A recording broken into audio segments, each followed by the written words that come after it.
Assalamualaikum warahmatullahi wabarakatuh. Baik, kali ini kita akan membahas tentang sholat fardu 5 waktu.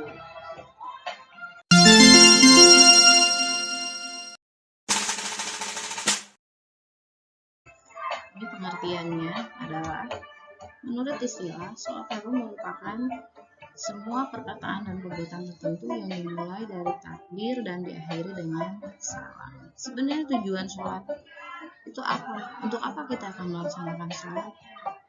Tujuannya adalah membiasakan kehidupan kita sehari-hari secara logis, itu bertanggung jawab kita kepada Allah.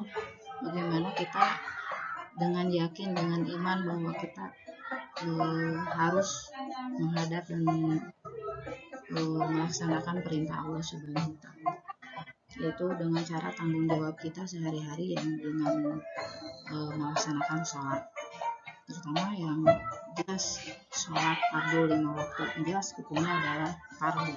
Kalau fardu berarti wajib untuk dilaksanakan. Sholat yang diwajibkan sebanyak 5 waktu itu sehari-hari semalam yang biasa kita kenal dengan nama subuh, zuhur, asar, maghrib, dan sholat isya. Itu jelas kita lakukan selama 1 hari 5 waktu.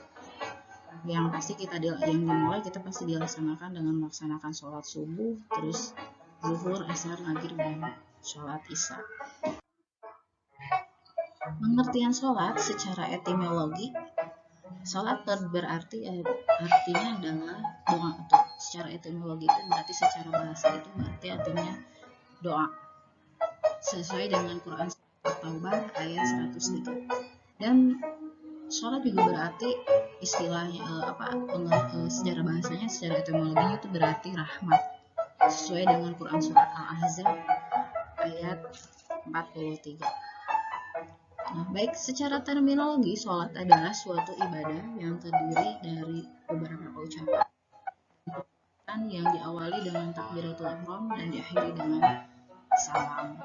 Yang jelas kita pasti sudah tahu lah bagaimana melaksanakan sholat, karena kita mungkin sudah mulai terbiasa melaksanakan sholat, karena kan sholat wajib itu berarti kita harus membiasakan. Biasanya itu di usia 7 tahun atau 9 tahun itu pasti orang tua kita sudah pasti akan memerintahkan kita untuk membiasakan diri kita melaksanakan sholat. Yang berarti pelaksanaan sholat itu dimulai dari niat kita berdiri dan berniat secara terus takbiratul ihram dan seterusnya, dan diakhiri dengan salam. Pastilah udah tahu bagaimana itu sholat, walaupun tata caranya belum tahu bagaimana sholat yang baik dan benar itu seperti apa, tapi kita setidaknya kan harus tahu bagaimana arti sholat secara terminologi maupun secara etimologi. Mungkin itu. Selanjutnya, dasar hukum perintah melaksanakan sholat sudah jelas kan? Sudah jelas. Sholat fardu itu jelas hukumnya adalah fardu. Hukum fardu, kalau sholat fardu itu berarti hukumnya adalah fardu ain. Fardu ain itu berarti artinya fardu ain itu adalah wajib dilaksanakan bagi kita yang memang meyakini bahwa kita itu beragama Islam. Berarti kita tidak bisa mewakilkan untuk melaksanakan sholat. Jadi kita harus melaksanakan sholat sesuai keyakinan kita, bagaimana kita harus melaksanakan sholat. Dasar hukum sholat sesuai dengan firman Allah dalam surat Al-Bayyinah, "Wa ma umiru illa liya'budullaha mukhlishina lahuddin hunafa wa yuqimus sholata wa yutuna zakata wa dzalika dinul qayyim." Yang artinya, padahal mereka hanya akan diperintahkan menyembah Allah. Jelas kita harus menyembah Allah dengan ikhlas, mentaatinya semata-mata karena menjalankan agama dan juga agar melaksanakan sholat dan menunaikan zakat. Dan yang demikian itulah agama yang lurus dan benar sesuai dengan firman Allah surat Al-Bayyinah ayat 5. Dan begitu juga firman Allah yang mengatakan dalam surat Al-Hajj ayat 78, "Faqimus sholata wa atuz zakata wa tasimu billah wa maulakum Fani'mal maula wa ni'man nasir, yang artinya maka laksanakanlah sholat dan tunaikanlah zakat dan berpegang teguhlah kepada agama Allah, dan dialah pelindungmu dan dia sebaik-baik pelindung dan sebaik-baik penolong, sesuai dengan firman Allah surat Al-Hajj ayat 78. Baik, selanjutnya syarat wajib dan syarat sah sholat. Syarat wajib sholat terbagi menjadi 3. Yang pertama, pertama itu harus beragama Islam. Jelas, kita kalau harus meyakini bahwa kita yakin beragama Islam. Jadi kalau kita beragama Islam berarti kita wajib melaksanakan sesuai dengan yang tadi dikatakan. Apa artinya fardu ain? Fardu ain itu adalah wajib melaksanakan hal yang diharuskan atau diwajibkan oleh Allah. Berarti salah satunya itu dengan sholat. Nah, berarti kalau seandainya syarat wajib sholat berarti jelas kita harus beragama Islam, baik itu laki-laki maupun perempuan. Yang kedua, telah memasuki akhir balik atau balik. Sudah balik berarti kalau seandainya anak-anak tidak diwajibkan untuk melaksanakan sholat. Tapi kalau seandainya kita sudah balik berarti wajib melaksanakan sholat. Salah satu balik itu berarti kalau seandainya usia dari anak perempuan untuk perempuan berarti usia kalau sudah haid atau usia 9 tahun, 7 atau 9 tahun itu sudah wajib melaksanakan sholat, apalagi sudah keluar haid. Nah, kalau seandainya anak laki-laki berarti minimal dari usia 15 tahun itu sudah wajib melaksanakan sholat. Tapi seandainya kalau kita sudah memasuki anak-anak, kalau sudah memasuki mumayyiz, atau artinya mumayyiz itu adalah sudah mampu membedakan mana yang benar, mana yang salah, dan atau mana yang baik, mana yang berarti kita wajib untuk melaksanakan sholat walaupun usia kita belum memasuki usia balik. Tapi kalau seandainya kita sudah mumayyiz berarti wajib untuk melaksanakan sholat. Yang ketiga, tidak hilang akal karena gila atau berakal intinya. Ya, kalau orang yang berakal berarti kita wajib melaksanakan sholat. Orang gila, contohnya orang gila itu tidak wajib melaksanakan sholat. Atau orang yang sedang tidur atau pingsan itu juga tidak, kalau karena tidak sadar berarti tidak wajib untuk melaksanakan sholat. Atau orang yang terefek karena obat bius otomatis itu tidak sadar berarti tidak wajib, tidak juga harus melaksanakan sholat. Tapi seandainya kalau sudah sadar berarti kita wajib untuk melaksanakan sholat. Yang terakhir adalah orang mabuk. Jelas kalau orang mabuk tidak mungkin sadar, seperti sama zamannya dengan orang gila, tidak wajib melaksanakan sholat. Tapi kalau seandainya sudah sadar mungkin bisa wajib untuk melaksanakan sholat. Seterusnya ada syarat sah sholat.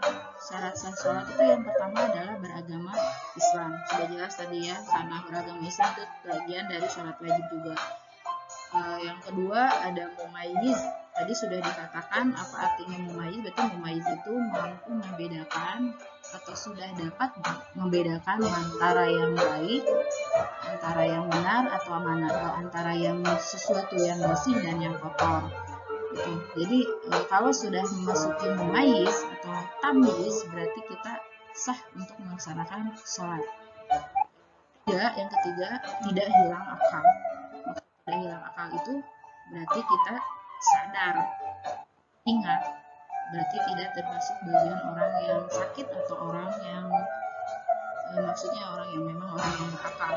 Yang keempat, masuk waktu sholat. Berarti masuk waktu sholat itu maksudnya adalah sudah masuk pada waktunya sholat. Kalau seandainya sholat subuh berarti kita sholat akan melaksanakan sholat di jam mungkin dari jam 4.30. Kalau contohnya waktunya pas jam 4.30 berarti kita sudah masuk wajib sah untuk melaksanakan sholat sesuai dengan waktunya. Yang kelima, suci dari hadas kecil dan besar ya. Contohnya kalau maksud suci dari hadas kecil dan besar itu berarti contohnya kalau hadas kecil kita berarti sudah berwudu atau kita tidak terkena hadas. terkena hadas, contohnya tidak buang air kecil, tidak buang air besar, dan yang lain sebagainya. Itu sebagian contoh. Berarti kita bisa bersuci dengan kalau seandainya suci dari hadas besar, berarti kalau anak perempuan berarti kita suci dari haid atau nifas, berarti kita tidak terkena hadas besar. Berarti contoh cara membersihkan berarti dengan cara mandi wajib. Itu sebagian dari contoh hadas besar. Yang kedua, bersuci dari najis baik itu mukhafafah, mutawasyitun maupun mughalladhah. Berarti pakaian kita, badan kita, maupun tempat yang kita akan melaksanakan sholat, berarti itu suci dari najis baik itu najis mukhafafah, mutawasyitun maupun mughalladhah. Yang ketujuh, menutup aurat. Kalau perempuan jelas berarti menutup aurat dari ujung kepala sampai kaki kecuali tangan, telapak tangan, dan wajah. Itu untuk perempuan atau wanita. Kalau laki-laki menutup auratnya berarti antara dada sama lutut, sampai lutut, berarti itu menutup aurat. Ya, berarti kalau seandainya perempuan, kita diharuskan memakai contohnya pakaian yang panjang, memang dia sudah menutup aurat. Tapi kalau biasanya budaya Indonesia itu memakai, bukan laki-laki biasanya berpakaian rapi dengan baju yang sopan, wangi, perempuan juga seperti itu. Sopan wangi atau enggak, biasanya budaya Indonesia itu memakai sarung dengan pakaian yang rapi, memakai peci. Yang selanjutnya itu berarti menghadap kiblat. Berarti kita harus melaksanakan sholat menghadap kiblat, sah melaksanakan sholat menghadap kiblat. Kiblatnya kemana? Berarti kalau seandainya secara tahu kita kan arah kiblat itu berarti arah barat. Berarti kita harus melaksanakan sholat dimanapun posisi kita, berarti kita harus melaksanakan sholat di arah ke arah barat atau kiblat. Yang ke-10 itu adalah 9 adalah niat melaksanakan sholat. Kalau sholat subuh berarti niat sholat subuh. Kalau sholatnya zuhur berarti niat sholat zuhur. Selanjutnya adalah tertib sewaktu menunaikan sholat. Dan 11, muwalah, tidak terputus-putus dalam melaksanakan setiap rukun sholat. Jadi tidak terputus. Biasanya disebut juga dengan cara sholat secara dengan baik atau tumanina. Yang ke-12, tidak berbicara kecuali berkaitan dengan bacaan-bacaan dalam sholat. Berarti kita setiap gerakan membaca bacaan sholat, tidak ngobrol dan sana sini dengan orang lain atau dengan teman atau bercanda, tidak. Kita harus sholat dengan cara khusyuk, dengan membaca bacaan sholat yang benar. Itu mungkin pelaksanaan sholat. Tidak banyak melakukan gerakan. Yang ke-14, tidak mengunyah makan dan minum. Berarti selama kita melaksanakan sholat, tidak sah kalau kita melaksanakan makan atau minum. Selanjutnya, hal-hal yang membatalkan sholat. Apa sebenarnya hal-hal yang membatalkan sholat? Salah satunya yang pertama, datangnya hadas kecil maupun besar di tengah sholat. Apa hadas kecil dan hadas besar itu? Salah satu contoh dari hadas kecil itu berarti kita tidak dalam berhadas kecil, berarti contoh kita sudah suci atau sudah berwudu. Cara melaksanakannya berarti cara mensucikannya berarti dengan cara berwudu. Contohnya kita tidak dalam buang air kecil, contoh dari hadas kecil buang air kecil atau buang air besar atau kentut, atau seandainya bersentuhan kulit laki-laki dengan kulit perempuan dan lain sebagainya. Itu sebagian dari contoh hadas kecil. Maupun begitu juga dengan hadas besar. Contohnya dari hadas besar berarti kita suci dari haid, nifas atau wiladah atau junub. Itu berarti kita suci, tidak datang haid atau tidak datang nifas gitu. Itu cara mensucikan dengan cara apa? Mensucikannya berarti dengan cara mandi besar. Yang kedua, menempelnya najis yang tidak dapat dimaafkan pada badan, pakaian, dan tempat sholat kecuali langsung disingkirkan. Contohnya, kita melaksanakan sholat, pas kita mau melaksanakan sholat, baju kita atau mukena kita terkena kotoran ayam atau seandainya bagian dari najis mutasito, atau terkena dari kotoran burung pas kita lagi sholat, turun kotoran tanpa sengaja, ya berarti otomatis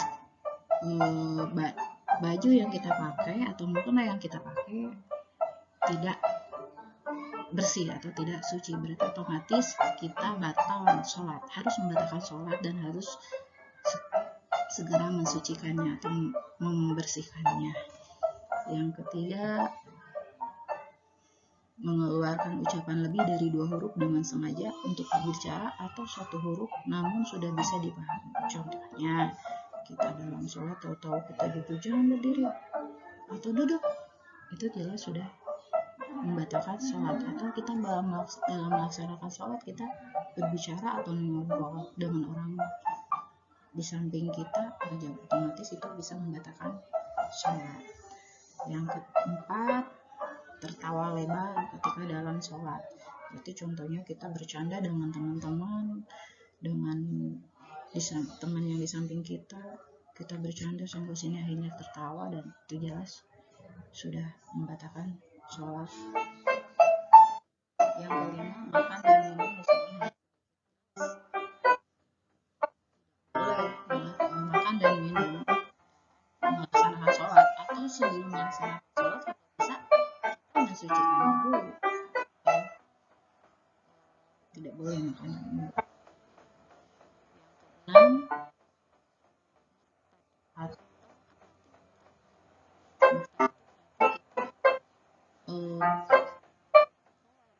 dari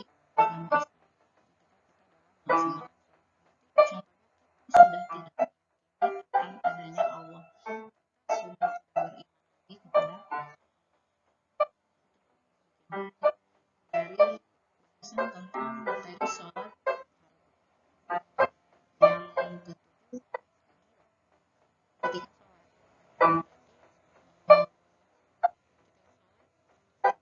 kita contohnya tanpa sadar jadi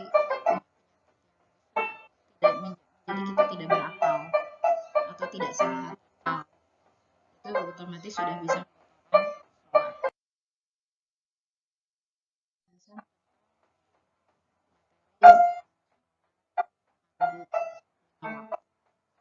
Terima kasih.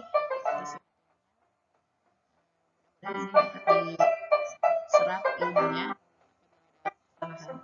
Assalamualaikum warahmatullahi wabarakatuh.